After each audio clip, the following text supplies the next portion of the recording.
사람이 한 변호사가 업무차 다른 도시로 이제 출장을 가게 되었습니다. 출장을 가서 이제 업무를 마치고 어떤 주일이 되었어요. 그 도시에 교회를 잘 모르기 때문에 호텔 근처에 있는 가까운 교회를 가기 위해서 호텔에서 나와서 이제 교회를 이제 가려고 하는데 마침 모퉁이에 경찰이 서 있었어요. 그래서 이 근처에 갈 만한 교회가 어디 있는지 그 경찰에게 물어보았던 거죠. 그러니까 그 경찰이 교회 한 곳을 가르쳐 줘요. 그리고 이제 그 경찰이 안내해 준 곳을 따라 이제 교회를 찾아갑니다. 호텔에서 가까운 곳에 있는 줄 알았더니 한 15분, 20분 운전해서 꽤 그래도 거리가 되는 곳을 가르쳐 줬어요. 그래서 뭐 잘 모르기 때문에 또 경찰이니까 또 믿고 갔습니다. 또 예배를 잘 드리고 은혜를 받고 이제 돌아오는 길에 보니까 이제 예배를 마치고 오니까 좀 여유가 있잖아요. 운전하면서 주위를 돌아보니까 교회가 또 몇 군데 눈에 보이는 거예요. 왜 저렇게 먼 곳을 소개시켜줬지 하면서 어떤 의아해 하면서 이제 호텔로 돌아오고 있었습니다. 또 호텔 가까이 왔을 때 그 자리에 그 경찰이 여전히 서 있었어요. 그래서 가까이 가서 또 물었습니다. 호텔에서 교회까지 보니까 사이사이에도 많은 교회들이 있던데 왜 굳이 그 교회를 소개시켜 줬습니까? 뭐 덕분에 은혜롭게 예배 잘 드리고 왔습니다만은 혹시 그 교회 다니십니까? 이렇게 물었어요. 그러니까 그 경찰이 하는 말이 뭐냐면 저는 교회를 다니지 않습니다. 그러는 거죠.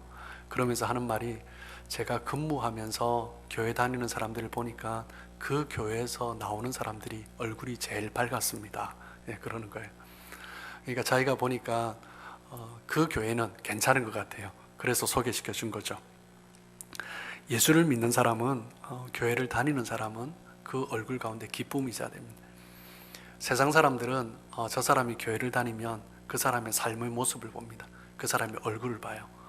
그 사람의 얼굴에 기쁨이 있으면 역시 예수 믿는 사람은 뭔가 다르구나. 그런데 얼굴을 보면 이렇게 뭔가 이렇게 저희 교회 주변은 둘러보시면 그런 분이 안 계시죠. 얼굴을 보면 뭔가 하여튼 인상을 확 쓰고 계신 분이 있어요. 교회를 다니면서도 그러면 그 사람을 보면 사람들이 저 교회는 힘든 곳인가 보다. 교회 다니면 힘든가 보다. 예, 그렇게 하면서 하지 않는 거죠. 오늘 본문에서 사도 바울은 믿는 자들이 왜 기쁨과 즐거움 가운데 살아야 하는지 그 이유에 대해서 말씀을 하고 있습니다. 오늘 본문 말씀을 통해서 우리가 다시 한번 하나님 안에서 우리가 왜 즐거워해야 하는지 돌아보면서 하나님 안에서 기쁨과 감사가 넘쳐나는 그런 귀한 은혜의 삶, 복된 삶 되시길 주님의 이름으로 축복합니다. 믿는 사람이 하나님 안에서 즐거워해야 하는 이유는 무엇입니까? 첫 번째, 우리가 믿음으로 의롭다함을 받았기 때문입니다. 로마서 5장 1절 말씀을 보시면 그러므로 우리가 믿음으로 의롭다 하심을 받았으니 5장 1절 말씀이 그러므로라고 시작하죠. 그러므로는 이제 결론적 어구입니다.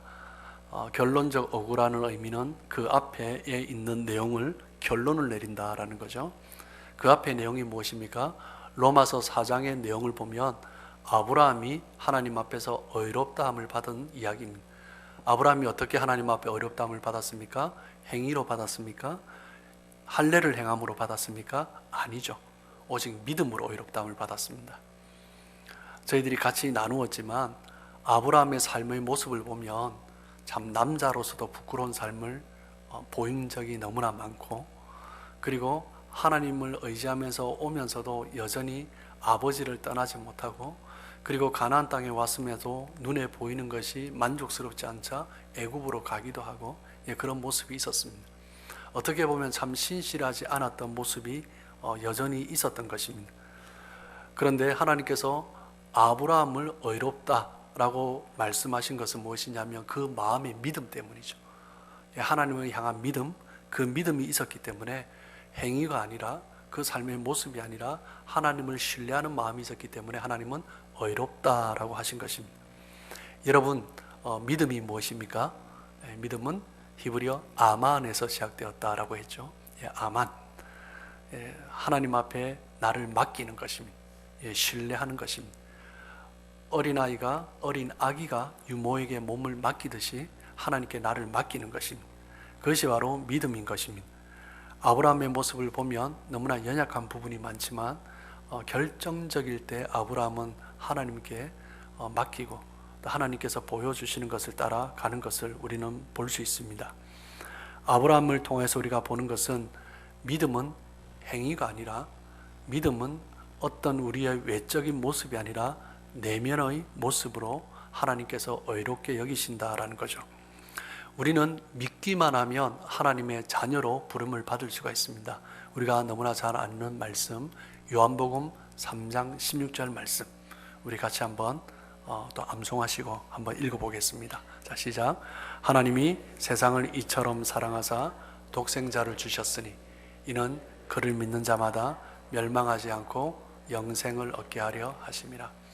하나님이 우리를 너무나 사랑하셨기 때문에, 하나님께서 지으신 그의 백성들을 너무나 사랑하셨기 때문에 독생자를 주시기까지 그 사랑을 보여주셨습니다. 죄인이었지만 하나님은 사랑하셨기 때문에 우리를 포기하지 않으시고 독생자를 주신 거죠. 그 독생자를 믿기만 하면 하나님은 우리를 하나님의 자녀로 삼아주시고 영원한 생명을 주신다라고 말씀하십니다. 저도 고등학교 2학년 때 처음 예수님을 믿을 때 하나님을 저의 구주로 믿고 하나님의 자녀가 되었죠. 어떻게 보면 굉장히 단순한 것입니다. 믿기만 하면 하나님의 자녀가 되고 믿기만 하면 영생을 얻을 수 있으니까요. 너무나 단순하기 때문에 어떤 사람들은 신뢰하지 않습니다. 기독교의 진리는 말장난 같다, 이렇게 말을 하는 사람도 있습니다. 그렇게 판단하고 비판하는 사람들, 기독교가 무언가를 말을 하는 것 같지만 깊이가 없어 보인다, 그렇게 판단하고 비판하는 사람들이 한 가지 간과하는 것이 있습니다. 우리가 믿는 믿음의 도는 그렇게 쉽게 이루어진 것이 아니다라는 것입니다. 우리는 차를 타고 가기만 하면 우리가 원하는 곳에 쉽게 갈 수 있습니다. 그리고 고속도로가 얼마나 잘 뚫려 있는지 우리가 원하는 곳 쉽게 갈 수 있습니다. 또 비행기만 타면 전 세계 어느 곳이나 우리는 쉽게 갈 수 있습니다. 그런데 그 모든 것들이 결코 쉽게 이루어진 것이 아니다라는 거죠. 한국에서 70년대 경부 고속도로를 뚫을 때만 하더라도 사람들이 수많은 희생과 헌신을 했습니다. 그로 말미암아 길이 뚫린 거죠. 그 길로 말미암아 우리는 쉽게 달릴 수 있는 것입니다. 요즘 세대 사람들 보면 너무나 쉬운 세상을 살다 보니 모든 것이 쉽게 생각합니다. 그런데 어렵고 힘든 시절을 지나오신 분들은 그것이 너무나 감사하고 감격스러운 것들이 많은 거죠. 우리가 예수를 믿기만 하면 의롭다함을 받을 수 있는 것도 그 길을 만드시기 위하여서 희생하시고 헌신하신, 자기 몸을 내어주신, 인간의 힘으로는 감당할 수 없는 그 헌신, 희생의 대가를 치르신 예수님의 그 은혜가 있었기 때문입니다. 예수님께서 그 모든 대가를 치르셨기 때문에 우리는 믿기만 하면 하나님의 자녀가 될 수 있는 거죠. 로마서 5장 6절 말씀을 보시면 우리가 아직 연약할 때 기약대로 그리스도께서 경건하지 않은 자를 위하여 죽으셨도다. 경건하지 않은 자들, 여전히 연약한 자들, 여전히 하나님을 믿는다 하지만 우리의 삶을 돌아보면 여전히 세속적인 모습 가운데 있는 우리의 생각과 우리의 판단을 중심으로 살아가는 우리의 연약한 모습들 가운데 있지만, 그런 자들을 위하여서 주님께서는 죽으심으로 하나님의 자녀 삼으시고 모든 죄값을 다 치루어 주심으로 하나님의 영광의 은혜에 나갈 수 있는 축복을 주신 것입니다. 로마서 5장 1절 하반절 말씀을 보시면 우리 주 예수 그리스도로 말미암아 하나님과 화평을 누리자라고 말씀합니다. 여기에서 누리자라는 의미는 즐기자, 누리라, 즐기라라는 의미이죠. 본래 인간은 하나님의 피조물이지만 범죄함으로 말미암아 하나님과 멀어졌습니다. 하나님과 멀어지고 하나님을 대적하는 자리까지 나아가서 하나님과 원수가 된 거죠. 그 원수된 백성들을 위하여서 하나님께서는 아들을 내어주심으로 속죄피를 통하여서 하나님과의 관계가 회복된 것입니다. 그 화평이 이루어진 거죠. 예수 그리스도로 말미암아 예수 그리스도의 보혈로 말미암아 우리는 다시 하나님과 화목될 수 있는 것입니다. 이 화평은 히브리어로 뭐예요? 샬롬이죠. 우리 옆에 분한테 샬롬 하시겠습니다. 샬롬. 네. 히브리 사람들은 만날 때마다 샬롬 했습니다. 살롬 하시면 안 되고요. 만날 때마다 샬롬 했습니다. 그리고 헤어질 때도 샬롬 했습니다. 예, 샬롬 평안이 들어가니까 샬롬 되겠네요. 그죠? 하나님 안에서 마땅히 죽을 수밖에 없는 자들인데 하나님 앞에 은혜로 나아감으로 말미암아 그 속죄의 피로 말미암아 하나님께서 화목해 주신 거죠. 그래서 샬롬 인사하면서 하나님 앞에 감격을 했던 것입니다. 만날 때마다 샬롬, 얼마나 감사한지. 그런데 이 샬롬의 어원에서 이제 같이 나온 단어 중에 셀렘이라는 단어가 있습니다. 예, 모음만 조금 다른 거죠. 자음은 동일하고요.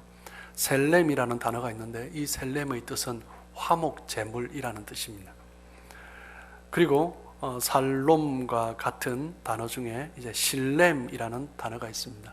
이 단어는 이제 동사인데 뜻은 대가를 지불하다라는 뜻입니다. 예, 모두가 같은 어원에서 시작된 단어들입니다. 즉 예수님께서 화목제물이 되심으로 셀렘, 화목제물이 되심으로, 그리고 실렘, 우리를 위하여서 대가를 지불하신 거죠. 우리를 위하여서 대가를 지불하심으로 말미암아 마침내 우리에게 무엇이 임했습니까? 샬롬, 평화가 임한 것입니다. 우리가 누리는 평화는 그렇게 단순하게 우리에게 다가온 것이 아닙니다. 예수님이 화목제물이 되시고 셀렘이 되시고 우리의 모든 죄를 위하여서 그 죄의 대가를 지불하신 실렘 하심으로 말미암아 우리가 마침내 하나님과 화평, 샬롬을 누리게 되는 거죠. 얼마나 감사하고 기쁘고 즐거운 일입니까? 그래서 사도 바울은 로마 교회를 향하여서 누리라, 그 화평을 누리라, 그 화평을 즐기라 라고 말을 하고 있는 것입니다. 하나님을 믿기만 하면, 예수 그리스도를 믿기만 하면 그 화평 때문에 즐거워할 수밖에 없다라는 거죠. 주님과의 화목으로 기뻐하시고 즐거워하심으로 살아가시는 여러분들 되시길 주님의 이름으로 축복합니다. 두 번째, 우리가 하나님 안에서 즐거워해야 하는 이유는 무엇입니까? 하나님의 영광을 바라볼 수 있게 되었기 때문입니다. 로마서 5장 2절 말씀을 보시면 또한 그로 말미암아 우리가 믿음으로 서 있는 이 은혜에 들어감을 얻었으며 하나님의 영광을 바라고 즐거워하느니라. 하나님의 그 은혜로 말미암아 하나님의 그 영광의 자리에 우리가 들어갑니다. 여기에서 은혜에 들어감이라는 의미가 무슨 의미냐면, 이스라엘 백성들은 특별히 구약에 하나님의 영광이 임하시는 자리가 지성소죠. 그 지성소는 1년에 단 한 번 들어갈 수 있었습니다. 그것도 일반 백성들은 들어가지 못하고 제사장 중에 그 해의 대제사장만이, 그리고 7째 달 티시리월 10일째 되는 날이 되면 용키퍼 대속죄일이죠. 대속죄일이 되는 그 날에만 1년에 단 한 번 대제사장이 들어갈 수 있었습니다. 그런데 대제사장이 들어가지만 그날 만약 그 영광스러운 하나님의 보좌가 있는 지성소 가운데 들어갈 때 여전히 죄가 있으면 제사장이지만, 그 해의 대제사장이지만 죄가 여전히 있으면 그 지성소에서 그냥 쓰러져서 죽게 되었던 것입니다. 여러분이 만약 대제사장이라고 생각해 보십시오. 1년에 한 번 지성소에 들어갑니다. 즐거운 마음으로 들어갔겠습니까? 아니면 두렵고 떨림으로 들어갔겠습니까? 예, 두려운 마음으로 들어가죠. 즐겁다라기보단, 기쁘다라기보다는 두려운 마음으로 들어갈 수밖에 없는 것입니다. 그렇게 들어갔는데 지성소에서 하나님의 영광을 보는데 그것도 잠시 보고 나오는 것입니다. 그런데 오늘 로마서 5장 2절에는 뭐라고 말씀합니까? 우리가 믿음으로 말미암아, 예수 그리스도의 그 믿음으로 말미암아, 우리를 위하여서 죽으신 그 예수 그리스도를 믿음으로 말미암아 우리가 은혜에 들어감을 얻었다. 그 지성소에 들어가는 것입니다. 우리가 하나님 앞에 나올 때 성소만 밟고 떠나는 것이 아니라 휘장이 찢어짐으로 말미암아 하나님께서 임재하시는 그 지성소의 영광 가운데 들어감을 얻은 것입니다. 그 영광을 사모하며 살아갈 수 있게 된 것이죠. 그렇기 때문에 사도 바울은 로마 교회 성도들을 향하여서 우리가 어떤 자인가? 구약의 대제사장과 비교할 수 없는, 사도 베드로도 우리를 향해서 너희는 왕같은 제사장이라고 말을 했죠. 우리가 제사장인데 이 제사장은 왕같은 제사장, 하나님과 함께 그 왕됨을 누리는 그 제사장으로 우리를 불러주셨다라고 말씀합니다. 사무엘하 9장에 보면 다윗과 무비보셋의 이야기가 나옵니다. 다윗이 왕이 된 이후에 시간이 지난 한 10여 년이 지난 것 같아요. 지난 다음에 다윗의 마음 가운데 사울에 대한 그런 안타까운 마음이 있었습니다. 그래서 신하들에게 사울의 집안에 살아있는 사람이 있는지 찾아보라 라고 했죠. 그때 사울의 손자 무비보셋이 있는 것을 알게 됩니다. 그래서 다윗은 무비보셋을 다윗 왕궁으로 부릅니다. 불러서 그 다윗의 식탁에 무비보셋을 함께 앉게 합니다. 왕이 식사를 할 때마다, 그리고 왕자들이 식사할 때마다 지혜의 사람 솔로몬이 있죠. 그리고 머리부터 발끝까지 흠없이 아름다운 압살롬이 함께 앉아 있죠. 그 다윗의 아들들과 함께 왕과 함께 이 무비보셋은 그 식탁에 앉아서 식사를 하는 것입니다. 무비보셋이 어떤 마음이 들었을까요? 원수의 손자 아닙니까? 사울은 다윗을 그렇게 죽이려고 했는데 다윗의 그 식탁에, 왕이 된 다윗의 식탁에 그 왕자들과 함께 앉아서 식사를 하는 것입니다. 그런데 무비보셋은 다윗이 왕이 될 때 유모가 사울이 죽고 무비보셋의 아버지 요나단이 죽은 이후에 유모가 어린 아기를 데리고 도망을 가다가 떨어뜨렸어요. 그래서 다리가 절름발이가 되었습니다. 그래서 평생 절름발이로 살았죠. 여러분, 무비보셋의 모습을 한번 생각해 보십시오. 원수의 손자입니다. 그리고 절름발입니다. 그 왕의 식탁에 왕자들과 함께 앉아 먹을 때 이 마음이 어땠을까? 나 같은 사람이 어떻게 이 자리에 앉아 있을 수 있을까? 어떻게 왕의 식탁에 내가 함께 앉아 있을 수 있을까? 나는 이 자리에 앉을 수 없는 자인데, 그런 마음이 들지 않았겠습니까? 여러분, 우리가 무비보셋입니다. 우리가 하나님과 원수되었던 자들입니다. 우리는 왕의 테이블에 함께 앉을 수 없는 자들입니다. 하지만 하나님의 은혜로 말미암아 우리는 그 자리에 앉을 수 있는 것입니다. 로마서 5장 6절 말씀을 보시면 우리가 아직 연약할 때에 라고 말씀하십니다. 그리고 5장 8절 말씀을 보시면 우리가 아직 죄인 되었을 때, 그리고 5장 10절 말씀을 보시면 우리가 원수 되었을 때에,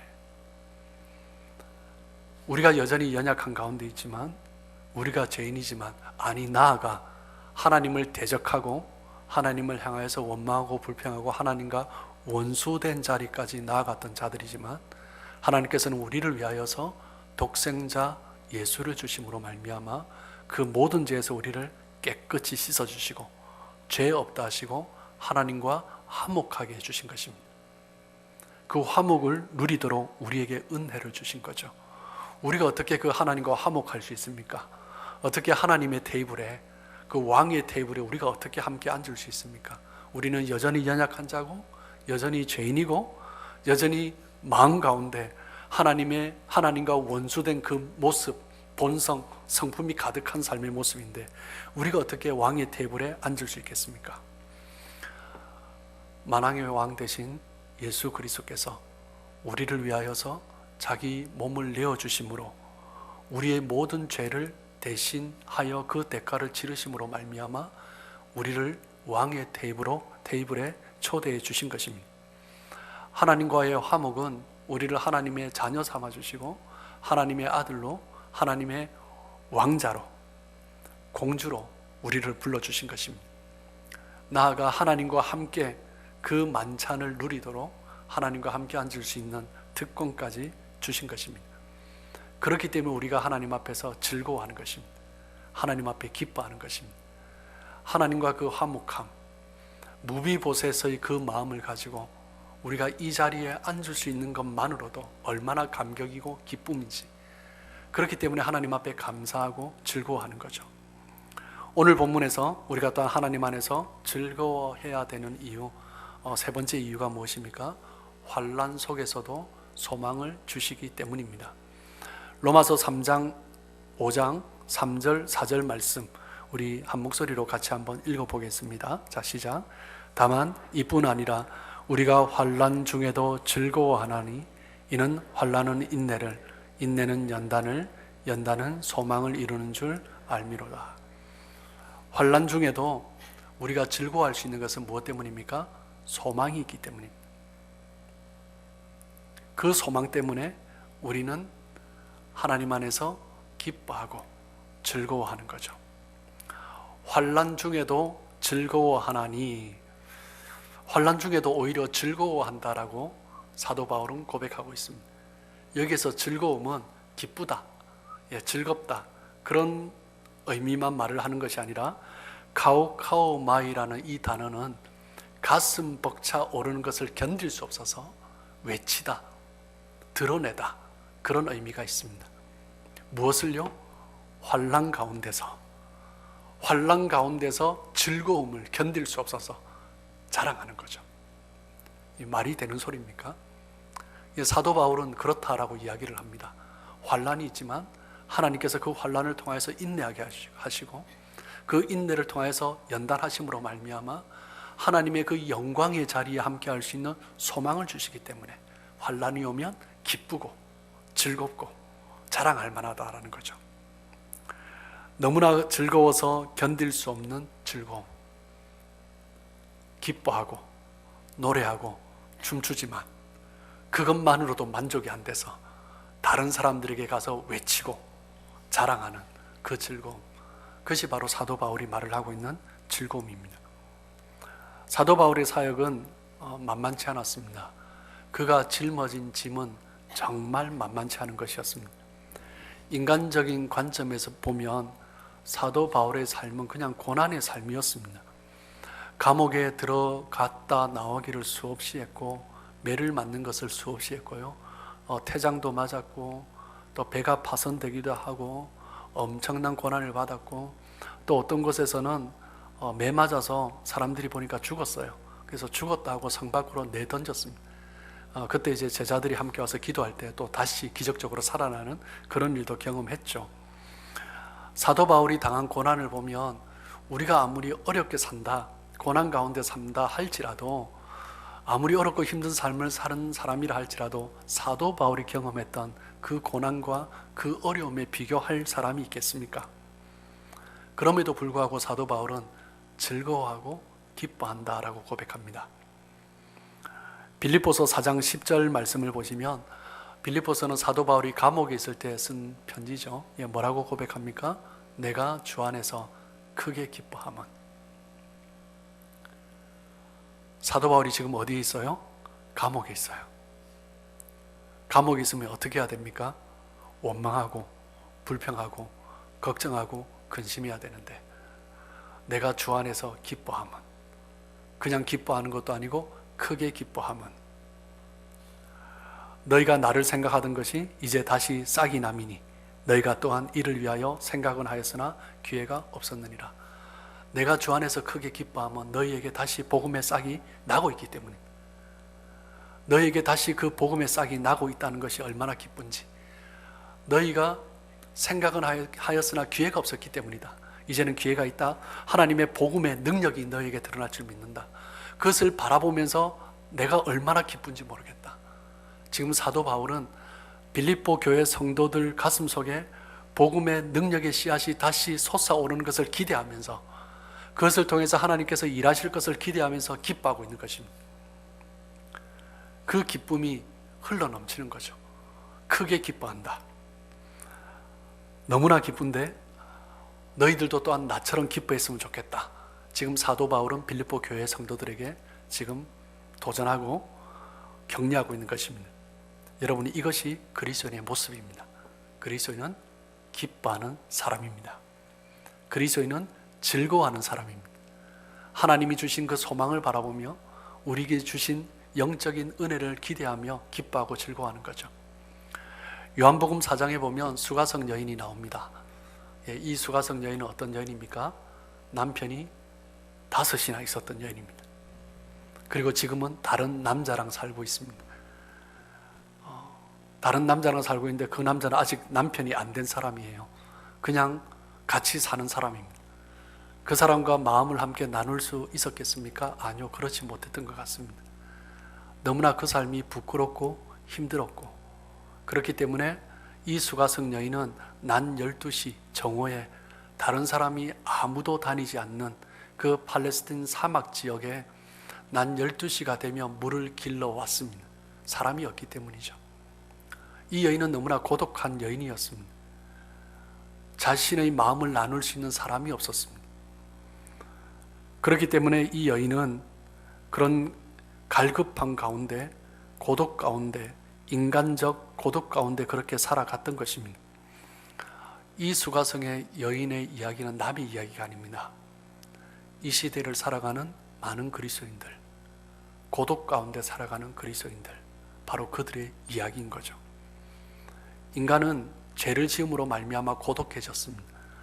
하나님과 화목해 되길 위하여서 하나님께서 지으셨는데 아담아 하고 부르시면 네 하고 하나님과 화목하며 교제하며 즐기기를 기뻐하셨는데, 죄를 지음으로 말미암아 아담은 하나님을 피하게 되는 거죠.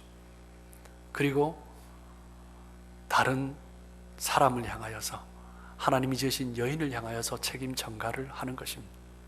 그러면서 스스로 고립되는 거죠. 죄지은 인간의 특징이 무엇입니까? 고립되는 것입니다. 하나님으로부터 고립되고 다른 사람과의 관계 속에서 고립되는 것입니다.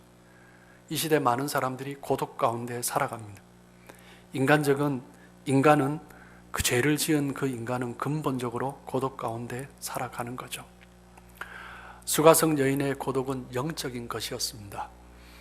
예수님을 통하여서 그 영적인 갈증이 해결됨으로 말미암아 그 여인의 가슴 속에 기쁨이 솟아납니다. 그렇게 했을 때 이 여인은 어떻게 했습니까? 물동이를 던져두고 마을로 달려가서 그토록 피했던 사람들, 그 사람들 앞에 서기에 너무나 부끄러웠었는데 예수님을 만남으로 말미암아 그 생명줄이 되는 물 항아리도 버려두고, 내가 너무나 부끄러워서 가까이 할 수 없던 그 사람들을 향해서 달려가며 내가 메시아를 만났다, 그리스도를 만났다라 하고 외치며 나아가는 것입니다. 여러분, 주님을 만나면 이런 기쁨이 넘치는 것입니다. 나의 과거의 모습이 어떠하든지 관계없이, 내가 어떤 삶을 살았든지 관계없이 이제 기쁘기 때문에, 그 은혜를 내가 누리기 때문에 달려갈 수 있는 것입니다. 예수 그리스도를 믿는 사람은 기쁘고 즐거운 사람들입니다. 예수 믿는 사람은 그 얼굴에 즐거움이 가득해야 됩니다. 구원받은 신자들의 뚜렷한 증거가 무엇입니까? 기쁨입니다. 즐거움입니다.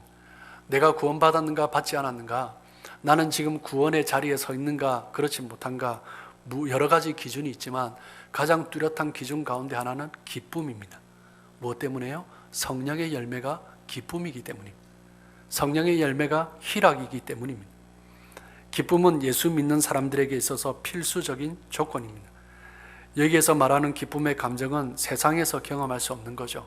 억지로 얻을 수 있는 것이 아닙니다. 이 기쁨은 내가 조정해서 내가 만들어 갈 수 있는 것이 아닙니다.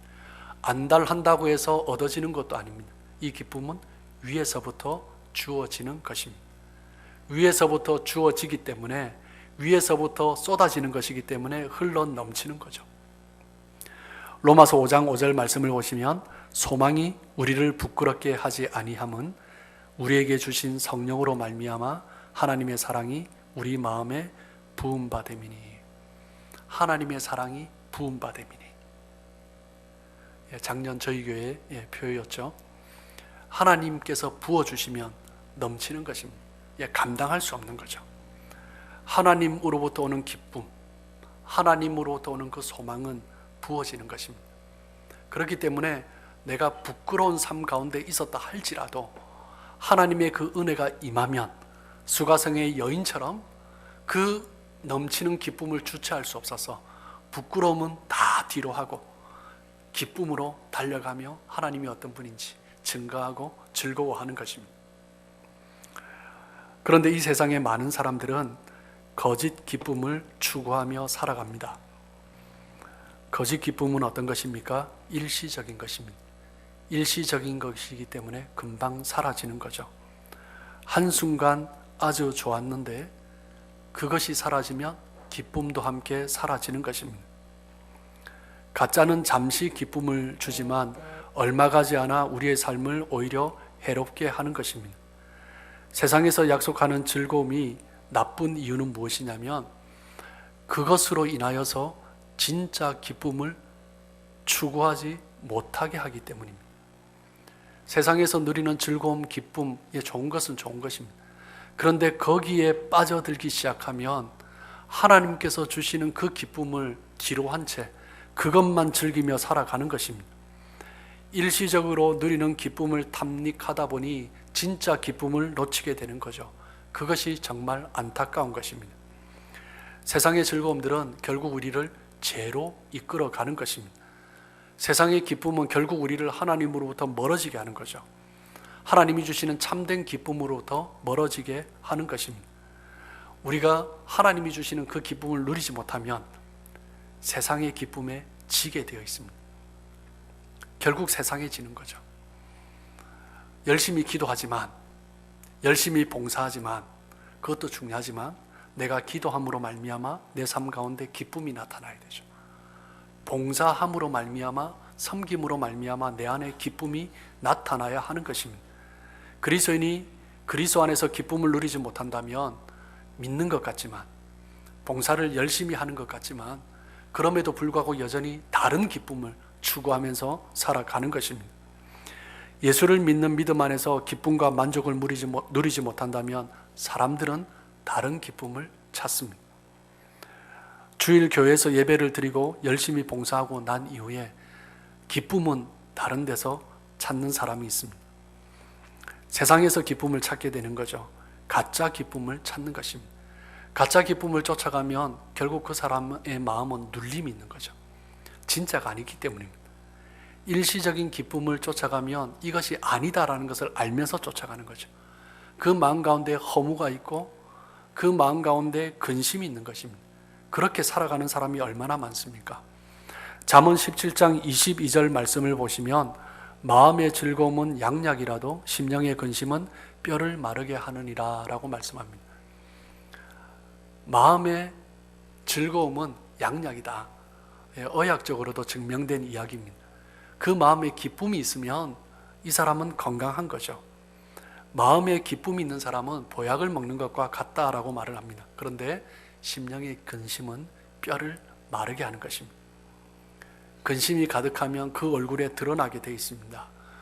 예수 믿는 사람으로서의 여러분의 얼굴은 어떠합니까? 기뻐해야 되죠. 즐거워해야 되죠. 마음의 우울한 것, 마음에 있는 근심, 걱정, 증오, 그런 것들을 얼굴로 드러내고 혹시 다니고 있지는 않으십니까? 우리의 삶 가운데 기쁨이 무너지면 삶이 무너지는 것입니다. 기쁨이 없다라는 것은요, 이미 삶 가운데 하나님께서 주시는 그 은혜가 사라지기 시작했다라는 것입니다. 기쁨이 없는 관계는 불편합니다. 기쁨이 없는 가정은 위험한 거죠. 기쁨이 없는 사역은 오래 할 수 없습니다. 기쁨이 없는 헌신은 곧 지치게 되는 것입니다. 기쁨이 없이 드리는 예배는 자기 만족이고 의무로 드려지는 것입니다. 기쁨이 없이 드리는 헌금은 아깝게 여겨지는 거겠죠.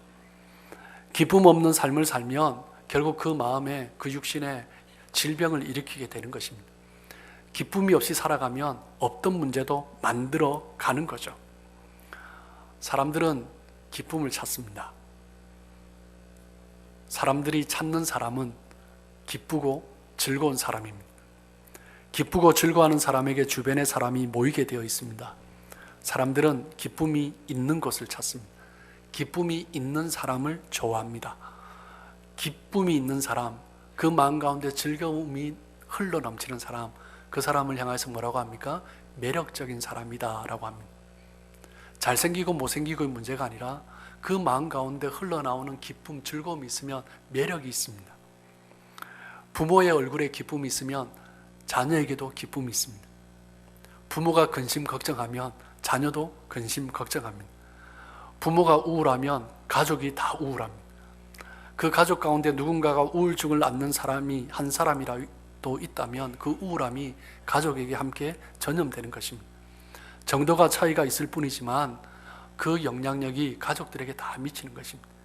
그렇기 때문에 어떤 마음을 가지고 살아가느냐, 그렇기 때문에 부부가 같이 오래 살면 얼굴이 닮아가잖아요. 서로가 마음을 주고받기 때문입니다. 감정을 주고받기 때문입니다. 일을 잘하는 분들에 보면은 그 특징이 있습니다. 얼굴이 밝습니다. 인상 쓰고 우울해하는 사람, 그런 사람들을 보면 일을 그렇게 잘하는 것 같지가 않습니다. 돈을 잘 벌지는 모르겠습니다. 그런데 그것이 일 잘하는 것, 관계를 잘하는 것과는 다른 것이죠. 밝고 기쁘게 사는 사람을 만나시기를 주님의 이름으로 축복합니다. 그리고 여러분이 그 밝고 기쁜 하나님 안에서 그 은혜를 드러내며 살아가시는 삶 되시길 주님의 이름으로 축복합니다. 간혹 보면 지나치게 어두운 사람이 있어요. 그러면 무서운 마음이 먼저 듭니다. 어둠이 다가오는 것 같습니다. 어둠이 다가오면 그 어둠 속에 한두 시간 함께 가고 나면 에너지가 쫙 빠져버립니다. 그 사람의 문제 속에 함께 들어가다 보면 있던 에너지도 빠지게 되는 거죠. 그렇기 때문에 우리가 만나야 될 사람은 밝은 사람, 즐거워하는 사람. 물론 섬기기 위해서 어렵고 힘든 사람을 찾아가서 세우는 거 필요하죠. 그런데 내가 지금 그것을 감당하지 못할 때 내 안에 그런 밝음과 기쁨이 없이 자신감을 가지고 나가면 안 됩니다.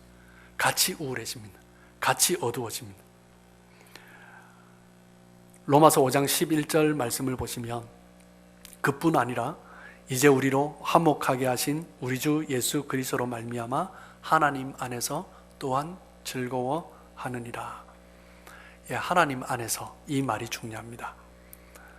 하나님 안에서 우리에게 주어지는 기쁨, 즐거움, 하나님 안에서 하나님께서 보장해 주시는 것입니다. 기쁨은 우리가 생산할 수 있는 것이 아닙니다. 하나님 안에서 하나님이 주시는 것입니다. 기쁨의 원천은 그리스도이십니다.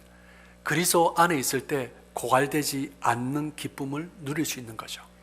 오늘 말씀처럼 그 십자가의 은혜 가운데 거하심으로 믿음으로 의롭게 되고 하나님과 화목해 되며 그리고 하나님 안에서 즐거워하고 또 다른 사람들에게 수가성 여인처럼 하나님과의 그 관계가 화목됨으로 말미암아 많은 사람들에게 기쁨으로 즐거움으로 나아가 하나님의 기쁨을 증가하시는 복된 삶들 되시길 주님의 이름으로 축복합니다.